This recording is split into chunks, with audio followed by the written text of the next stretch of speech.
Healthy and tasty నువ్వుల కారప్పొడి ఎలా చేసుకోవాలో ఇప్పుడైతే చూసేద్దాం రండి. ఇందుకోసం 10-15 ఎండుమిర్చి, 2 స్పూన్లు శనగపప్పు, 1 స్పూన్ పల్లీలు, 8-10 మెంతులు, 1 స్పూన్ జీలకర్ర, 2 స్పూన్లు ధనియాలు, 10-15 వెల్లుల్లి రెబ్బలు, అలాగే ఒక కప్పు అయితే నువ్వులు. నువ్వులైతే ఇప్పుడు దోరగా వేయించుకోవాలండి. ఒక 2 చుక్కలు నీళ్లు చల్లితే లోపల వరకు వేగుతాయి. ఇవి వేయించుకొని పక్కనుంచుకోవాలి.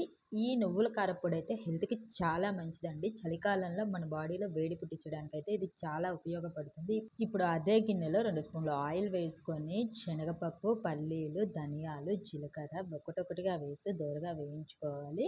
ఇప్పుడు ఎండుమిర్చి కూడా యాడ్ చేసుకొని ఇది కూడా ఫ్రై అయిన తర్వాత స్టవ్ ఆఫ్ చేసుకొని మెంతులు, అలాగే వెల్లుల్లి రెబ్బలు, టేస్ట్‌కి సరిపడా ఉప్పు వేసుకొని చల్లారనివ్వాలి. ఇప్పుడు ఇదైతే మిక్సీ జార్‌లో వేసుకొని కొంచెం కోర్స్‌గా బ్లెండ్ చేసుకొని మనం వేయించుకున్న నువ్వులు కూడా ఇక్కడ యాడ్ చేసుకొని మిక్సీ పట్టేసుకుంటే టేస్టీ అండ్ హెల్తీ నువ్వుల కారప్పొడి అయితే రెడీ అయిపోయింది. వీడియో నచ్చితే లైక్ చేయండి. ఛానల్‌ని సబ్స్క్రైబ్